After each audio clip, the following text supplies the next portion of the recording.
Hi, everyone. Welcome to Ever the Wiser, your home for behavioral insight on how to address the climate crisis. I'm Meg Martineau, the founder of Ever the Wiser, where we believe that behavioral science has a lot to offer in terms of solutions to climate change. Our everyday behavior is going to change. It's going to have to. So we're committed to sharing our knowledge on how to make that process easier for all of us. It really does help to have an understanding of why humans behave the way they do in order to move forward in the most efficient way possible. Our mission is to disseminate relevant behavioral principles to those both inside and outside the behavior analytic community to address the climate crisis. If you like our content and want more, you can follow us on YouTube, Instagram, or TikTok, where our handle is ever.the.wiser. Don't forget that if you're a BCBA, you can get your CEUs through us. This episode is worth 1 CEU credit. We are an ACE approved provider through the BACB.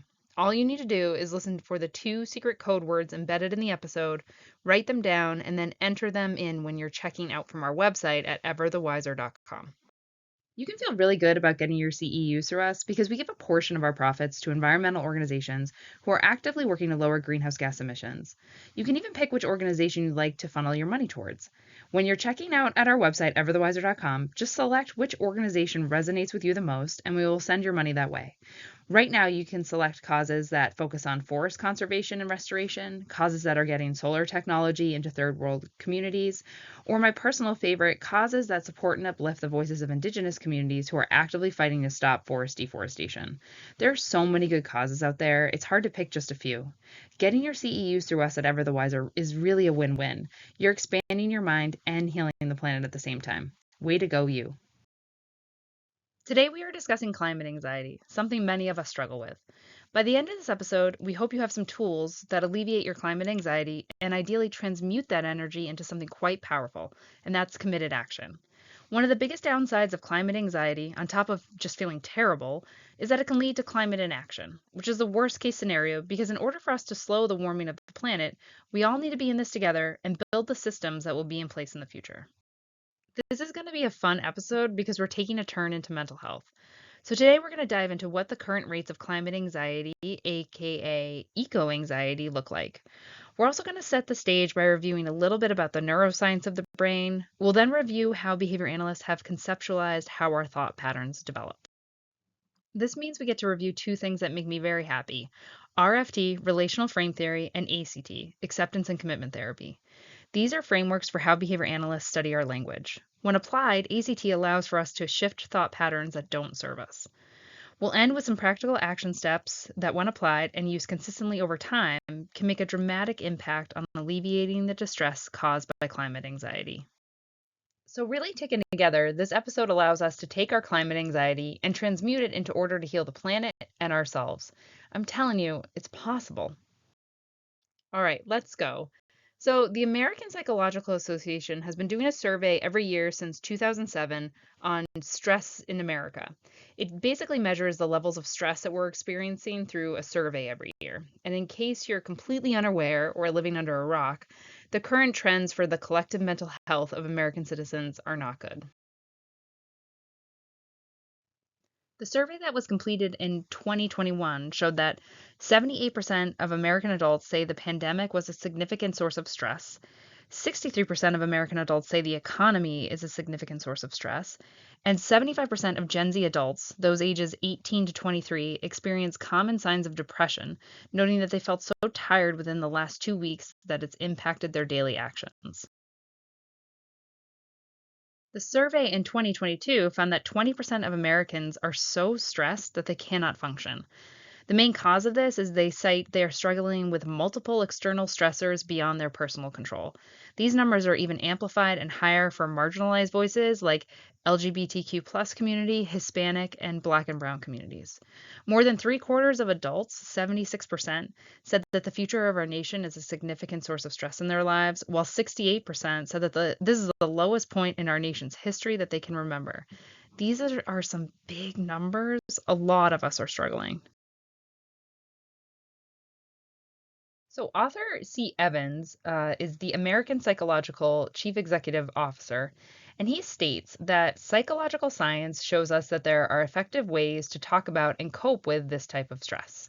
He notes that with so many people suffering health effects from these unrelenting external stressors, It's important that all healthcare providers understand the research and offer their patients evidence-based techniques to reduce the effects of extreme stress and build their resilience. So the CEO of the APA, the American Psychological Association, is stating that it's beneficial for all healthcare providers to address the mental health crisis with evidence-based practices because they're so completely overwhelmed with the mental health crisis. Behavior analysis has many tools that can help here. Although many times our field gets pigeonholed into the treatment for individuals diagnosed with developmental disabilities and autistic individuals, the beauty of our science is that it holds the answers to solve many of the world's social problems, including this one. The APA has also measured treatment trends. This visual depicts here are the percentage of reported increases in treatment by psychologists over the years 2020, 21, and 2022. Over the course of the past 3 years, it's been reported by psychologists that there is a 79% increase in the demand for anxiety disorders. 79% increase in demand for anxiety disorders. So many of us have this. We are focusing on anxiety today, but if you take a peek at the second set of data, the trends from depression are similar with a 66% increase in psychologists reporting patient increases in 2022. Practically for the APA, this is leaving practitioners overwhelmed with a demand for patients and facing burnout issues in their own field. I think we all know a friend or two that's wanted to get help from a mental health provider and has been waitlisted or having trouble finding a practitioner to help them. It's happening. So there's an undeniable need for the application of evidence-based practice to improve mental health outcomes for Americans, particularly for anxiety and depression, especially as these numbers appear to be growing. Behavior analysis is so beautiful, and we have a lot of tools to help address this. As I mentioned, our field is primarily focused on the treatment for autistic individuals and those diagnosed with developmental disabilities. But that doesn't mean our science isn't relevant here. We contend it has much to offer in terms of helping with the mental health crisis and the treatment of anxiety. Because when our strategies are applied, they create some really powerful socially significant changes in individuals. So let's take what we know and use it here. In terms of climate anxiety specifically, the APA did a survey in February 2020 and found that two-thirds of American adults say they felt at least a little anxiety about the future of our planet. Two-thirds. Like, why are we not talking about this more? Let's normalize this and help each other out. A lot of us are struggling with climate anxiety. The American Psychological Association refers to climate anxiety as eco-anxiety, which is defined as worry or concern about climate change and its effects. In 2017, nearly half of those under age 34 said that the stress about climate change affects their daily lives. The concern and worry about the environment is a growing mental health issue, especially for young people. I don't think any of this is surprising. If you feel this way, know that you're not alone. You're not crazy. There is a large group of us dealing with the same things. We're all living this together. There's a clock ticking in which humans need to stop putting so many greenhouse gases in the air. And as a single individual, it can feel like too much. Some of us, in our need to feel more in control, seek out information on the topic. Being well informed can give us a sense of control. Those that do that need to be careful and mindful about how much content they consume, because there's a behavioral principle that we're all susceptible to here. It's called the ostrich effect. When we are bombarded with negative information, we begin to shut down. Taken together, it's simply too much. This is this well documented idea that people stop attending to information, even though it's relevant, because the stimuli are consistently too aversive. Think of an ostrich putting their head in the sand to remain safe, or a person avoiding looking at a bill because they don't want to see how bad it is. I certainly know many people who feel this way. They feel hopeless and overwhelmed. They're deeply concerned about the state of the world, but tend to throw their hands up in the air because they just don't know what to do. It's better to look away because the problem is just simply too big and beyond their control. We are human. This is to be expected. Unfortunately, this is a dangerous position to be in because in the worst case scenario, the behavioral outcome would mean that people who deeply care about the state of the world and who are motivated to change aren't acting on it. I've certainly gone through this process myself and realized I was allowing way too much negative information to come at me on a daily basis. I needed to change things up and reach a better balance in some way. So it's totally understandable if you're also in this position. It's my hope that by incorporating some of the steps we talk about today, you'll be able to shift away from this state. All right, let's talk about our brains because behavioral science and neuroscience dovetail quite nicely together when we look at how to move forward with climate anxiety. We know our brain is made up of a system of neuron pathways and synapses. These pathways are complicated, they are interconnected, and they operate kind of like muscles in our bodies. Neural pathways get strengthened the more times you think the same thought. When neural pathways get formed, it creates a spider web of interconnected thoughts and associations. When we're little, the spider web is messy and can look disorganized. At birth, an infant has 100 billion neurons in their brains, which is 15% more than we all have as adults. As we get older, our brains go through a process called synaptic pruning. This is where our brain eliminates extra synapses. Our experiences strengthen the circuits that are the most relevant, and the less relevant circuits weaken and fade over time. The spider web gets more organized.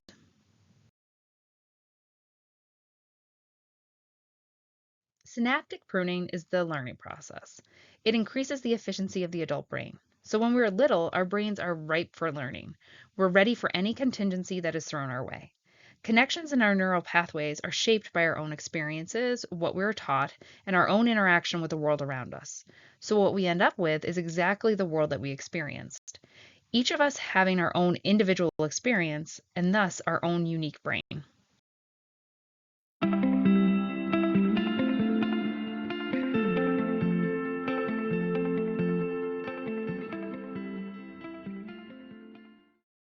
Hello, listeners. It's now time for the first code word of the episode. The first code word is flow. FLOW. Flow. Pay attention for the second code word later in the episode, and at the end of the episode, visit everthewiser.com to purchase your CE. Thank you for listening.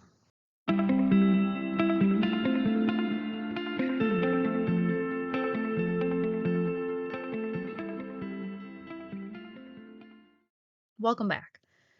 We all have different life experiences that influence the shaping of the neural pathways in our brains. For all of us, if we want to accurately reflect on our current thought patterns, we need to reflect on our childhood. Our brains go through massive changes in organization through synaptic pruning when we're little. It sets a foundation for our own unique thought patterns as adults. Once you become an adult and experience thoughts that you want to shift, evaluating our childhood is critical. Put more simply, being aware of the thought patterns that were set in our childhood allows the space to look at our mental health objectively. It allows the space to say, hey, I'm not my thoughts. My thoughts are a result of how I experienced the world as a young child. And unfortunately, all of us are a little messed up from our childhood in some way or another.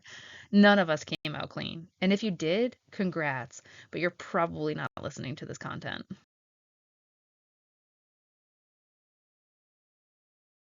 So, for the rest of us, a macro analysis can be done by asking some thoughtful, prompting questions. Think about what was happening around you when you were little. How did people talk to you when you were little? How did people talk to you about your emotions? How did others respond to you when you were worried? Did you have to figure it out on your own, like many of us? No wonder you're caught in these thought patterns now, falling into the pattern that you have to be alone and think these thoughts over and over again. Did your parents help you process your emotions, or did they just tell you to quit it? From my experience, it seems like most of us were taught to just make these emotions go away on our own and not bother anyone with our worries. No wonder we can't get out of this cycle. We have no strategies to get out of it. Another powerful question is what conclusions or stories did you draw about yourself and the world around you from your childhood? The story or narrative we hold about ourselves holds tremendous value on influencing our behaviors. So, what does your spider web look like? For better or worse, our base model of the spider web in our brains is defined by our childhood experiences. It sets the stage for how we experience thought patterns as adults. In addition to our childhood experiences, we also need to understand that humans demonstrate a negativity bias and that we're more likely to attend to negative information. If presented with both positive and negative information, us humans are more likely to attend to the negative. Oh, just fantastic. I mean, ain't it the truth though? I could have a great day at work, but at home I end up thinking about the one or two things that just didn't go so great. It can be easy to fall into a pattern of negative thinking since we are hardwired that way. One of the hard things about the current state of the world is the abundance of negative information out there. The reality is, if you're paying attention to the happenings of the world, there's a constant stream of negative information coming at you.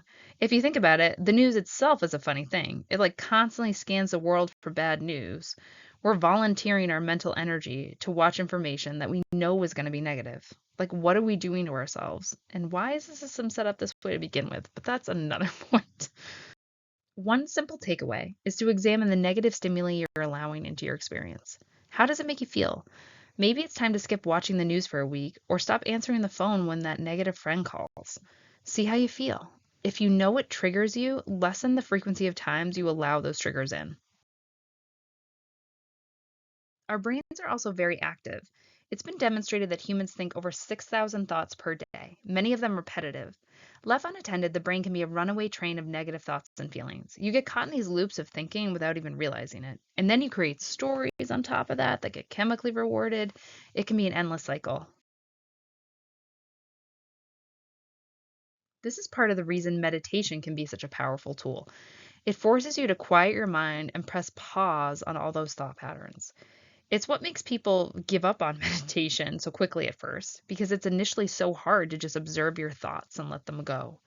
It takes practice, work, and usually some sort of visualization to have thoughts pop up and let them flow without interacting with them or triggering a cycling thought. Your brain is really like any other organ in the body serving a function. Your brain thinks and your heart beats. Your brain is an organ in the body. It's not your entire identity. Give yourself some space from these thought patterns to find your power. I'm sure so many of us have found ourselves in these cycling thoughts. So, how do we get ourselves out of these cycles? How do we make it stop? Well, you can't stop the waves, but you can learn how to surf. That's a quote from John Kabat-Zinn, an American professor specializing in stress reduction. With some dedicated work and steps, we can work with our brains, knowing how they work, to ride these emotions out when they pop up.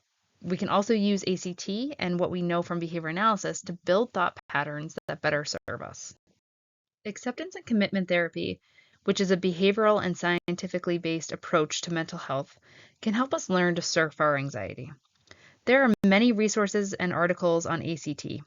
One of them is called A Liberated Mind, which was written by Stephen Hayes, the originator of ACT. In his book, A Liberated Mind, Hayes walks through his own experience as a professor of psychology and how he had crippling anxiety. He really walks through how he felt like a complete fraud and that he'd go to all these conferences and talk about mental health, but he was really dealing with a major anxiety disorder. He then describes how he starts to incorporate critical pieces of ACT and how it turns his life around.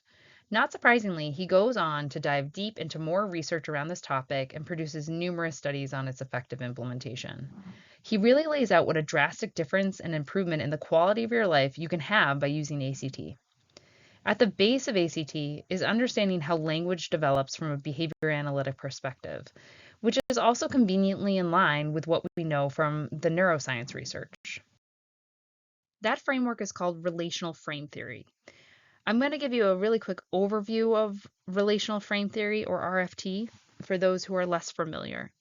It's a behavioral approach for studying language. It examines language development through relational frames we are taught as children. RFT also examines how and why language occurs rather than the form or structure of a language. Similar to neuroscience, it dissects the networks and wiring that's going on underneath the skin and examines how those associations develop based on our own individual behavioral history. Let's walk through an example. Let's say the word or stimulus is apple. Relational training occurs when we have the ability to respond to the relation between stimuli and the environment. So for the written word apple, there are some associations within that network based on our own experiences. They can be directly taught from our own day to day. So for example, a direct relation could be the apple is round, the apple is red, the apple is sweet. These are directly taught based on our experiences in our day to day. So this is done through the power of positive reinforcement. And that occurs when the stimuli are present, and then withholding reinforcement when those features aren't. So for example, if a little kid is learning the apple is red, and a teacher or parent provides positive praise for correctly stating that when the child sees a red apple. So the kid says, "Hey, the apple's red." And the teacher says, "Yeah, you're right, the apple is red." The teacher also does not provide reinforcement if that response is emitted in the wrong context. So, for example, saying the apple is red when they're actually looking at a picture of a red bell pepper. This is the concept of stimulus control. As language learners, we also have language frames we are taught as children.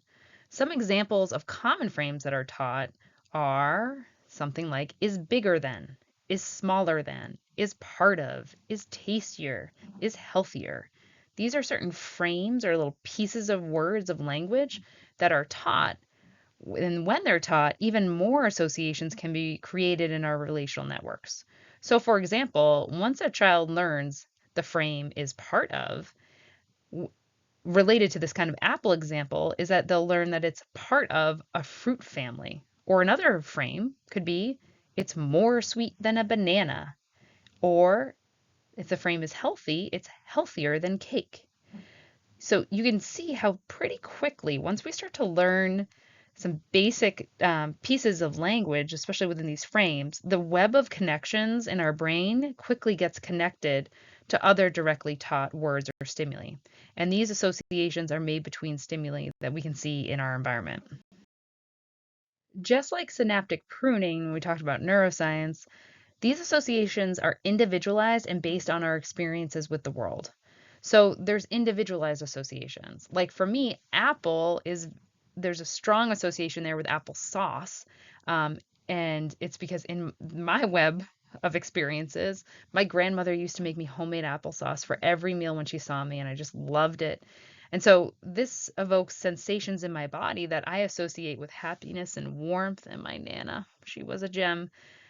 But for you, apple may have some negative associations, like say you got food poisoning from an apple. This stimuli could also elicit aversive responses. So this can occur if we think about it with any topography of word that we're looking at. Behavior analysts describe this as any operant that we're examining. So let's switch gears a little bit and let's say instead of apple, the word is climate change. Climate change itself has associated various meanings based on how they have been conditioned. So how you respond to this term depends on where you were brought up, by whom, what news you watch, who you surround yourself with. Climate change can be a conditioned stimulus for the scientific community for a general consensus on the enormity of these issues that we're facing. But if you have a different history with respect to this word, it can also be in a conditioned stimulus for conspiracy theory. I used to spend a lot of time getting aggravated at climate change deniers and placing blame on them. And I really was a bad behavior analyst in this way, and I hope you don't replicate my mistakes because I didn't consider their circumstances. And this is a bit of an aside, but an aside for those change makers out there, the ones that are listening. Our time is our most valuable resource here. From my experience, focusing on implementing interventions at a grander scale is much more effective use of our time. This is where the real heavy lifting needs to be done, regardless of whether people believe in climate change or not. And a little tip, if you're implementing change at a larger scale, is you can just avoid trigger words like climate change altogether. You can just bypass this problem. Instead, just state what you're doing. We're teaching students about waste management and how to correctly recycle. When it's pared down to that language, really kind of everyone can get behind it. Back to RFT. There's another piece called derived relations. Derived relations can also develop, and this means association between stimuli can occur without explicit teaching. And so this is all happening within our overactive brains underneath the skin. So let's shift towards sustainability for an example to kind of flesh this out. So let's say you see a person wearing a plant trees shirt, and that person is approachable and friendly, as they tend to be, right? A derived relation can occur when you see another person, totally different, say a fellow student in your class wearing the same shirt. A derived relation would occur when you, without any explicit teaching for that relation, you associate that new student in your class with being approachable. Our brains can make these types of associations or derived relations all the time without direct explicit teaching. And this serves as a base for how our thoughts can really start to operate on their own and become that runaway train that we've kind of talked about before. Since we know how these relations can develop, we can see how complicated they are, how individualized they are, how the associations can occur without direct teaching. and really how they occur without any effort on our part. You can just get anxiety by doing nothing. And I'm sorry to be the bearer of bad news, but it does take a little bit of work to stop that train. All right, let's shift to acceptance and commitment therapy, where the juicy stuff is, where we can begin to tackle the automatic associations that don't serve us. Stephen Hayes is the originator of ACT, and he refers to this automatic negative thinking pattern as the dictator within. And the first step is to acknowledge it, accept that it's there. And we know from behavioral science and neuroscience that it is. So just give it a name. Tell it to keep out, quiet down. Recognize when it's taking over. Some and many refer to this as your ego. Know that it's there and it creeps in on you when you least expect it. Labeling it outside of your own identity is a quite powerful process. I give mine names. Sometimes that voice for me is Linda. Sometimes it feels like an ugly Peter or a smart aleck, but they're always sneaking fear, self-doubt in with those negative thoughts. And the thing that really sucks is that this automatic or this dictator within just doesn't go away. This thought pattern just is going to keep popping up for unannounced visits. It's the way we're wired. And so there's really no trick to make it go away. Instead, we need to learn to have a relationship with that dictator within and put it in its place. So the first step is to acknowledge it's there. And once we do that, we can start to take it out of the driver's seat. As behavior analysts, we love a good baseline to operate from. So part of this process involves assessing where you are. Take stock of where you really are. Take the judgment out of it. Just observe. How often are you letting climate anxiety take over? What are you thinking about? What are the cycling thoughts you're having? Does anything stop the cycling or do you just keep looping? Mine leads to this overwhelming sense of doom, and I conclude there's nothing I can do, so why bother? Much like the ostrich effect that we talked about earlier. Also, who or what is triggering you into these thoughts? Journaling this out is likely to be more helpful than just thinking it through. Objectively looking at our thought patterns without tying emotion to it allows us to assess where we are so we can move forward. All right, in ACT's title, the A stands for acceptance. So, not surprisingly, a component of this approach is acceptance. Accepting that we're human, accepting that emotions run through us, and that negative emotions are going to pop up. They're supposed to. We're designed that way. So when these negative experiences pop up and we don't feel so great, I can't tell you how empowering it is to just stop for a second, take a breath, and realize it's an opportunity to accept the human experience. None of us are perfect. We all fall into negative emotion. But a powerhouse skill that can make or break whether you improve your mental health is, are you going to be the type of person that sits in those negative emotions and lets them take over? Or are you going to say, hey, I see you, I hear you, I choose to recognize this for what it is, and I'm going to use this as an opportunity to remind myself of my values, jumping ahead a little bit here, and give myself the grace of being human. Recognizing when that voice inside your head is starting to take over is super powerful. Stephen Hayes refers to it as working through the wisdom of your pain. When you have that pain, stopping to acknowledge it and saying, hey, here I am having that human experience again. Each of us has our own unique triggers, but when they occur, we can use them as tools for learning and exploring ourselves. Take it as an opportunity to give yourself grace and say, hey, it's okay. Or just dive into, why am I getting triggered? What story do I have in my head about this? And is this story helping me or not? If ACT had a goal, it would be psychological flexibility. Psychological flexibility is the ability to feel and think with openness, to attend voluntarily to your experience of the present moment, and to move your life in the directions that are important to you, building habits that allow you to live life in accordance with your values and aspirations. It refers to a person's ability to adapt to his or her behavior depending on the present environment in order to more successfully obtain life's reinforcers. In short, it's being able to live the life you want, the one you're proud of. At the core of who you are, your soul, the part of your body that lights up when all things are clicking, the goodness within all of us. What makes that part of you tick? Stephen Hayes has found that increasing psychological flexibility allows individuals to respond in more adaptive and flexible ways throughout their life.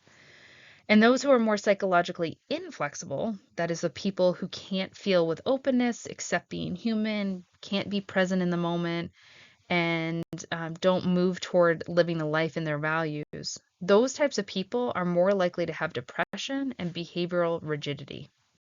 Acceptance of the human experience and psychological flexibility are tied directly to allowing yourself to feel your emotions. This may sound easy, but I think it's actually one of the harder concepts if you're not used to it. So, when these negative experiences pop up, it's an opportunity to explore where the healing needs to occur. Stephen Hayes refers to it as working through the wisdom of your pain. We all have certain pressure points that we all need to work through, which can be really hard because they're so ingrained within our experience. If you're feeling an emotion or a sensation in your body, don't push it away for no one to see or for you not to feel it. When you do this, it's actually a great way to ensure the feeling lingers in the body day after day. Instead, when you feel an emotion that doesn't feel so great, get curious about it. What does it feel like? Is it heavy, light, a butterfly feeling, a tightness, a pinching of the shoulders? Where is it in your body? How long does it last?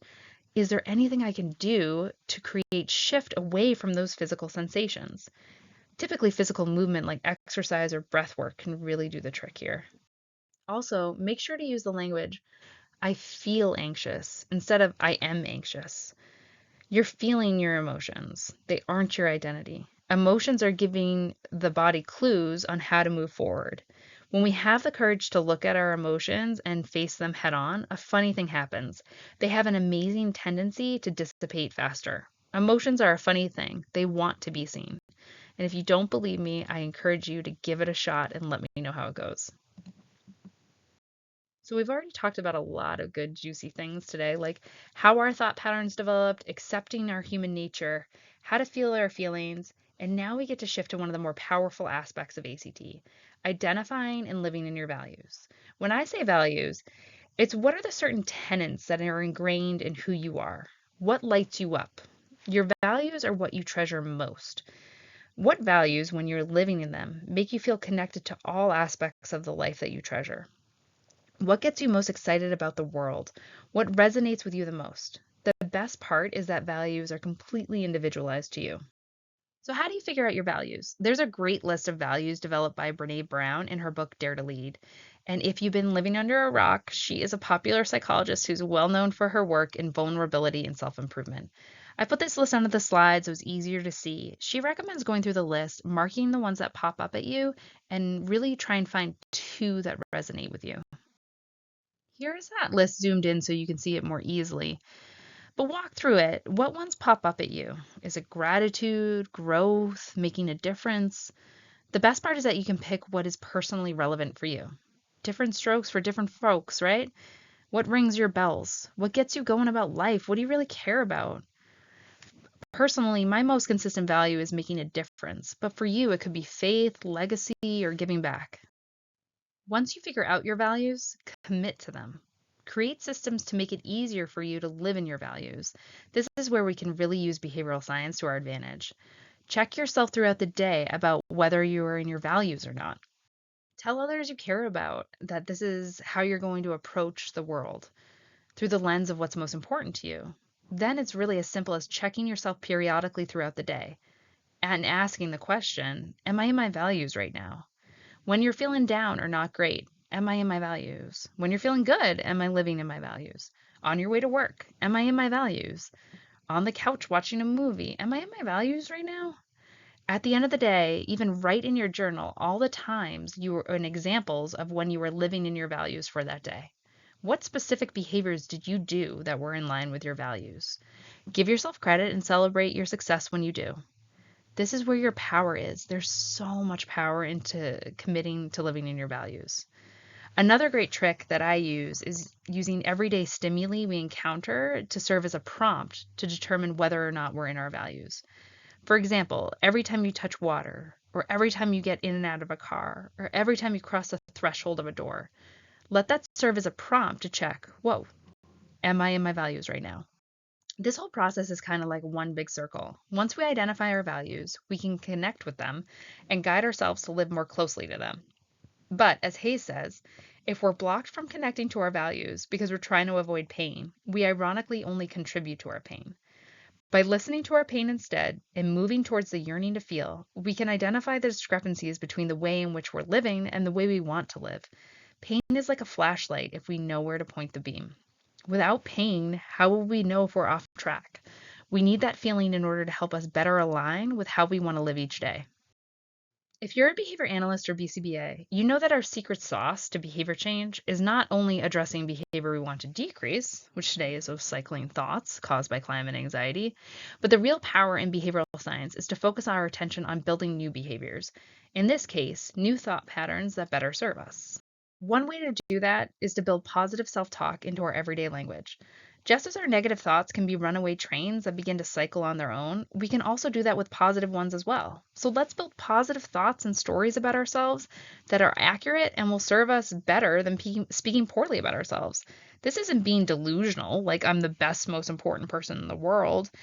It's done by selecting a few sayings that resonate with your values. Pick these sayings, find ones that are reflective of the life you want to live, then find systems to feed yourself these thoughts throughout the day. Like anything, once you start out, it's harder, the response effort is greater, but after some time, and frankly, not too much, our beautiful neurons in our brains take over. They start automatically popping these thoughts in because you've made it part of your behavioral history. Here are a few positive affirmations or self talk related to climate change specifically. It can be anything you want it to be, but these are just some of my personal favorites. I choose to be part of the solution. I make conscious choices. I'm a positive influence for others. I'm living in my values. I surround myself with positive influences. I'm proud of my choices. That's a powerful one. What I do every day matters. Pick one or two that resonate with you. You'll need to set yourself up to be successful and put a little effort in before your brain starts to make it a habit.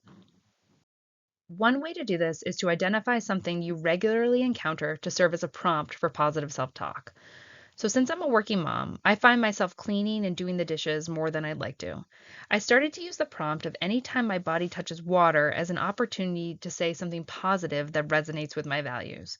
So, rather than like looking at the dishes and being like, oh, it's a huge pile of dishes, which I still do from time to time, I find myself saying, what I do every day matters. I'm making the world a better place through my actions. It's a much more positive place to be, and I find I move on to the next part of my day in a much better mood. I pick cleaning because I'm unfortunately stuck doing it a lot, but maybe for you, it's when you drink your morning cup of coffee or anytime you get in the car. A prompt can be anything you regularly encounter. It's helpful to rely on prompts to start because it takes a little bit of effort at first before your brain starts to automatically cycle these thoughts that better serve you.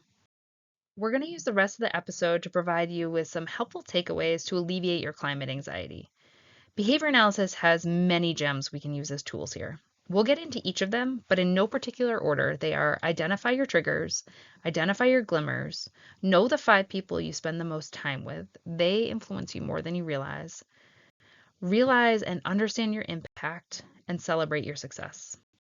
All right, identify and be aware of the triggers that occasion your anxiety. A trigger can be any stimulus outside of the body that initiates a thought pattern or negative emotion.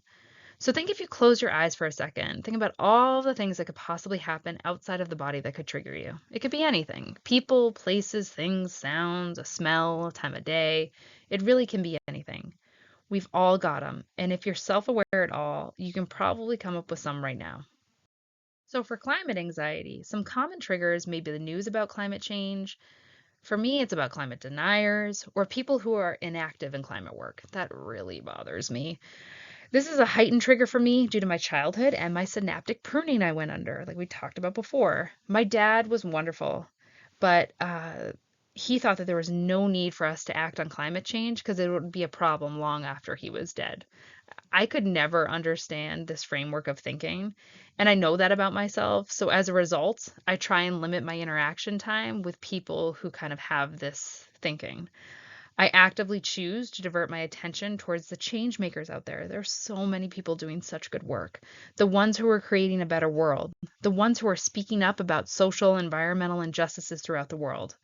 By knowing my triggers, I can shift my attention towards stimuli that make it more likely I'll continue to act on climate change.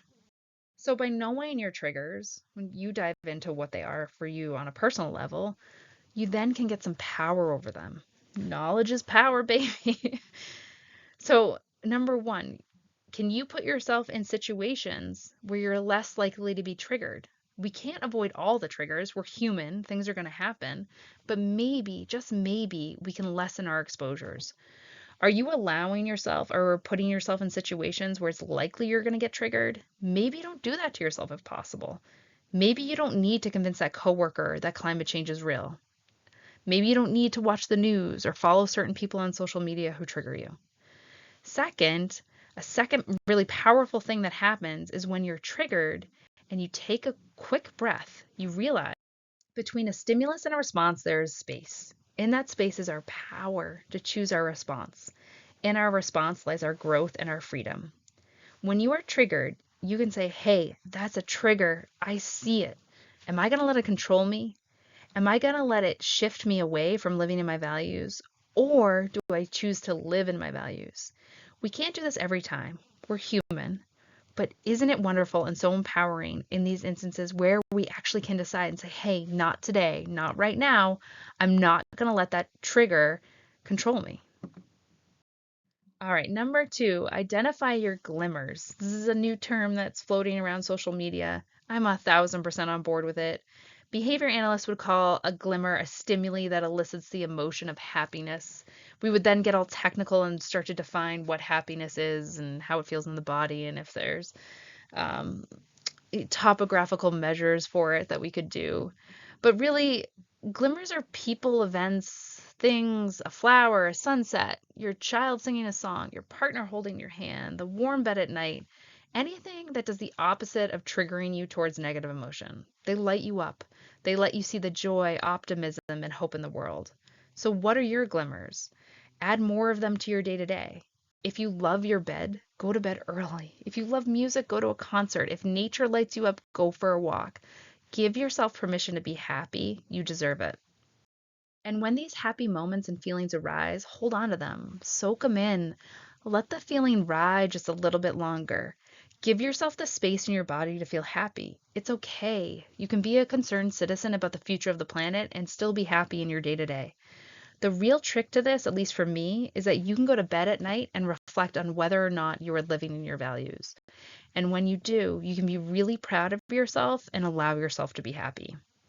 All right, number 3, when we think about triggers and glimmers, I encourage you to think about who are you spending your time with? You are the average of the 5 people you spend the most time with. Be honest, who do you spend most of your time with? Are you getting anything out of that relationship? Like, do they make you feel happy, you laugh, or you push each other to be better? Or are you like many of us who have relationships simply out of habit? When you sit back and really think about it, you feel like you're putting in way more into that relationship than what you're getting out of it. The people you surround yourself with reinforce your behavior and your thinking. If you do all this work and then surround yourself with people who are a negative influence on you, they're going to dim your light. Instead, spend time with people who are encouraging and supporting the best version of you. Those are the keepers in life. All right, number 4, next takeaway, realize your impact. The world is changed by your example, not your opinion. There is so much research to support that humans are more likely to engage in behaviors when they're modeled by others around them. So much more than just by telling someone of their intent. There's one great study out of California that looked at this for sustainable behaviors. They found that when people observed others engaging in less use of water, that they were in fact more likely to do the same. There's also a study by Oskamp in 1991 that showed when people are interviewed about their recycling habits are likely to predict how and what your neighbors recycle. Our behavior is so influential to those around us. If we find ways to live in our values, you can create so much change. One of the fundamental tenets of behavior analysis is imitation and observational learning. Humans learn most behaviors by watching others engage in them, so just be the model. Once you start living in your values, you start to create huge ripple effects around you. We have a whole CEU episode on this topic if you want to dive deeper here. All right, number 5, celebrate and enjoy your success. Ride it out to the sunset.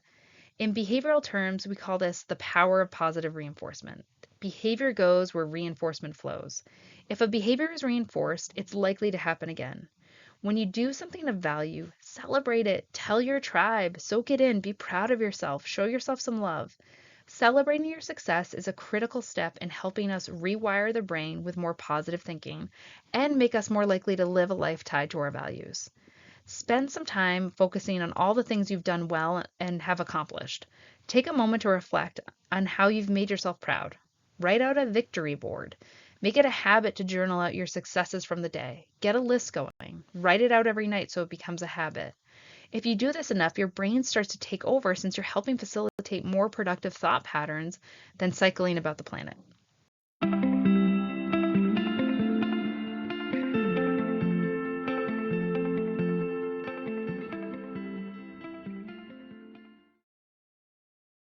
Hello, listeners. It's now time for the second code word of the episode.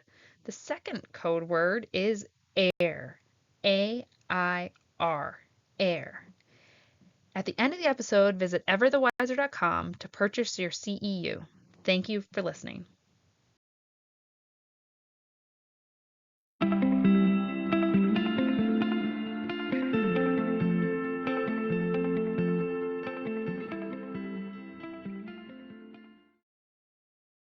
All right, congrats. You've made it to the almost end of the episode. A few reminders for us as we transition to whatever you got going on after listening to this today. Be kind and patient with yourself. Today we learned about the dictator within that can creep back in your thinking just when you least expect it. There's neuroscience and behavioral science to support this. Accept that you are human and take a breath when you're experiencing tough emotions. We all deserve to be happy. You deserve to be happy. Take the first few steps, accept your feelings, face them, find a way to let them move through your body. Remind yourself of your values and commit to small actions every day. Remember, it's never too late. We're all starting from the same present moment. The beginning is always today. This may sound dreamy, but I do believe in this. People are capable at any time in their lives of doing what they dream of. When we start talking about our values, we get into some really important questions. What do you want the rest of your life to look like? How do you want to spend your years? What do you want your legacy to be? What do you want people to say about you at your funeral? We all have the power to live the life we want, a life that we will be proud of. You deserve to be happy. We all do. Take one or two things that you learned today and think about how you can apply that to your life. Start small. And once you get those in place, add on. So maybe from today's episode, it really resonated with you to identify your values and find an environmental prompt to check yourself throughout the day. Or maybe it's listing out your triggers and finding how to lessen them. I also personally really like finding your glimmers and how to hold on to those for longer. Once you get one or two things down, listen to the episode again. Grab another strategy and add it in. Maybe that time, it's accepting that you're human and giving yourself grace when you slip up. No sense beating yourself up. We all make mistakes. It's part of the experience. All right, I'm so pumped. We made it through the end of the episode. Well done, you. Our audience is growing and is filled with so many awesome change makers making impacts in their communities. Thank you so much for allowing me your precious time. I'm forever grateful. It gets me so excited to hear from our audience and all the wonderful things they are building to make the world a better place. Thank you for committing to be a change maker and focusing on yourself today. We can't look to make these large-scale changes in our society without healing ourselves first. So let's do that together and let's support each other together. I hope you found a few strategies today that you can take from today's episode and apply them to your everyday life. Let us know what you're up to. We love hearing back from the community. Thinking about all the little things each and every one of you is doing to improve our world for the next generation is so inspiring. Keep it up. You're creating the future our children deserve. Don't forget that a portion of our proceeds at Ever the Wiser go directly towards environmental organizations working to reduce greenhouse gas emissions. When you get your CEUs through us, you're expanding your mind and healing the planet at the same time. You can follow us on Instagram, YouTube, or TikTok. Tell your friends, spread the good word, and reach out if there's anything specific you'd like to hear more about. Go get it, change makers, and until next time, keep creating those ripple effects around you. Be well.